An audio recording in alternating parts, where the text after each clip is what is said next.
തുടർച്ചയായി ജലപീരങ്കി പ്രയോഗിക്കുന്നത് കണ്ടു. വലിയ പ്രതിഷേധം. ആ ജലപീരങ്കി പ്രയോഗത്തിലും പിന്നോട്ട് പോകാതെ പ്രവർത്തകർ, വിദ്യാർത്ഥികൾ സംഘടിച്ചു നിൽക്കുക തന്നെയാണ്.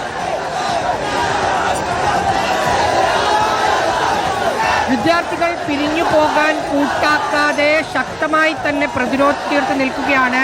6 തവണ പോലീസ് ഇതിനകം ജലപീരങ്കി പ്രയോഗിച്ചു കഴിഞ്ഞു. പക്ഷേ ഒരടി പോലും SFI പ്രവർത്തകർ പിന്നോട്ട് പോകുന്നില്ല. ബാരിക്കേഡ് പലതരത്തിൽ മറിച്ചിടാനുള്ള ശ്രമം നടക്കുന്നുണ്ട്. അത് സംഘടിതരായി അത് താഴേക്ക് വലിച്ചിടാൻ ശ്രമം നടക്കുന്നു. കയറ് കെട്ടിവെച്ചിരിക്കുകയാണ്. ആ കയറഴിക്കാനുള്ള ശ്രമങ്ങൾ നടക്കുന്നുണ്ട്. ആ സമയത്ത് പോലീസ് ജലപീരങ്കി പ്രയോഗിച്ച് പ്രവർത്തകരെ അവിടെ നിന്ന് മാറ്റുകയാണ് ചെയ്യുക.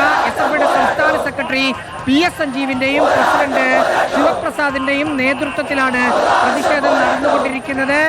നേരത്തെ ഈ പ്രകടനം മാർച്ച് ഇവിടെ എത്തുന്ന സമയത്ത് വളരെ സമാധാനപരമായിരുന്നു. അതിനുശേഷം പ്രതിപക്ഷ നേതാവ് പിണറായി വിജയൻ ഉദ്ഘാടനം ചെയ്ത് ഇവിടെ നിന്ന് പിരിഞ്ഞു പോയതിനു ശേഷമാണ് സംഘർഷ സ്ഥിതിയിലേക്ക് കാര്യങ്ങൾ പോയത്. പ്രവർത്തകർ സാധാരണഗതിയിൽ 3, 4, 5 തവണയൊക്കെ ജലപീരങ്കി പ്രയോഗിച്ചു കഴിയുമ്പോൾ പ്രവർത്തകർ അവിടെ നിന്ന് പിൻവാങ്ങുകയാണ് ചെയ്യുക. പക്ഷേ പ്രവർത്തകർ അവിടെ മുൻപെങ്ങനെയാണ് നിന്നത് അതുപോലെ തന്നെ നിൽക്കുകയാണ്. മാധ്യമപ്രവർത്തകർ നിൽക്കുന്ന ഭാഗത്തേക്കടക്കം പോലീസ് ജലപീരങ്കി പ്രയോഗിച്ചിട്ടുണ്ട്.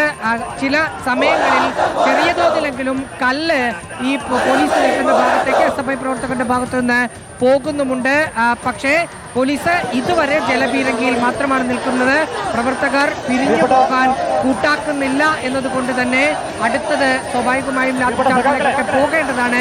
അത് ബാരിക്കേഡ് മറിച്ചിട്ട് മുന്നോട്ട് പോയാൽ മാത്രമാണ് പോലീസിന്റെ ഭാഗത്ത് നിന്ന് അത്തരമൊരു ആക്ഷൻ ഉണ്ടാവുകയുള്ളൂ. വലിയ പോലീസ് സന്നാഹം ഇവിടെ തമ്പടിച്ചു നിൽക്കുന്നു. പ്രവർത്തകർ ബാരിക്കേഡിന് മുകളിലേക്കൊക്കെ കയറാനുള്ള ശ്രമം നടത്തുന്നുണ്ട്. ഇപ്പോൾ ബാരിക്കേഡ് മറിച്ചിടാനുള്ള ശ്രമം SFI പ്രവർത്തകരുടെ ഭാഗത്തു നിന്ന് കാണുന്നു. അവർ ബാരിക്കേഡിന്റെ ഒരു ഭാഗം പൊക്കി ഉയർത്തി മറിച്ച് ഇടാനുള്ള ശ്രമമാണ് നടത്തിക്കൊണ്ടിരിക്കുന്നത്. പ്രവർത്തകരെല്ലാം കൂടി ബാരിക്കേഡ് ഇളക്കി മാറ്റുകയാണ്. പോലീസ് ഓപ്പോസിഷൻ സൈഡിൽ നിന്ന് ലോക്ഡൌണിന്റെ ഭാഗത്തു നിന്ന് അതിന് പ്രതിരോധം തീർക്കുന്നുമുണ്ട്.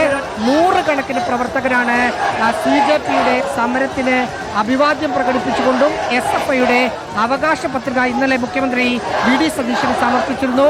അത് അവകാശ പത്രിക സമർപ്പണവുമായി ബന്ധപ്പെട്ടുകൊണ്ട് ഈ 2 വിഷയങ്ങൾ ഉന്നയിച്ചാണ് മാർച്ച് നടത്തിയിരിക്കുന്നത്. ആ മാർച്ച് സംഘർഷത്തിലേക്ക് പോവുകയാണ്. പ്രവർത്തകർ ബാരിക്കേഡ് മറിച്ചിടാനുള്ള ശ്രമം എല്ലാ സ്ഥലത്തു നിന്നും നടത്തുകയാണ്. ഒരു വശത്ത് ബാരിക്കേഡ് കെട്ടിയിട്ടിരിക്കുന്ന കയർ അഴിക്കാനുള്ള ശ്രമം നടത്തുന്നു. പോലീസ് അവിടെ പ്രതിരോധം തീർക്കുന്നുണ്ട്. അല്പസമയം കൂടി കഴിഞ്ഞാൽ വീണ്ടും പോലീസ് ജലപീരങ്കി പ്രയോഗിക്കുകയായിരിക്കും. സാധാരണഗതിയിൽ ജലപീരങ്കി പ്രയോഗിച്ചു കഴിഞ്ഞാൽ ലാത്തിച്ചാർജിലേക്കാണ് പോകേണ്ടത്. പക്ഷേ ബാരിക്കേഡിന് ഇപ്പുറത്ത് നിന്ന് SFI പ്രവർത്തകർ എത്ര സമയം പ്രതിഷേധം നടത്തിയാലും പോലീസിന്റെ ഭാഗത്ത് നിന്ന് അത്തരമൊരു ആക്ഷൻ ഉണ്ടാകാൻ സാധ്യതയില്ല.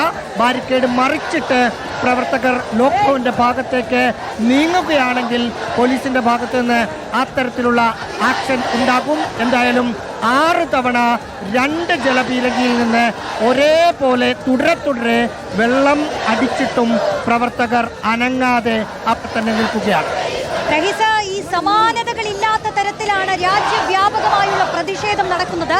രാജ്യവ്യാപകമായ പ്രതിഷേധത്തിന് SFI ആഹ്വാനം ചെയ്തതിന് പിന്നാലെ സംസ്ഥാനത്തുടനീളം ഓരോ ജില്ലാ നേതൃത്വത്തിന്റെയും അവരുടെ പിന്തുണയോടെ അവരുടെ നേതൃത്വത്തിൽ നടക്കുന്ന സമരം എന്ന് പറയുന്നത് നോക്കിയാൽ തന്നെ മനസ്സിലാകും. അതിൽ പ്രവർത്തകരുടെയും വിദ്യാർത്ഥികളുടെയും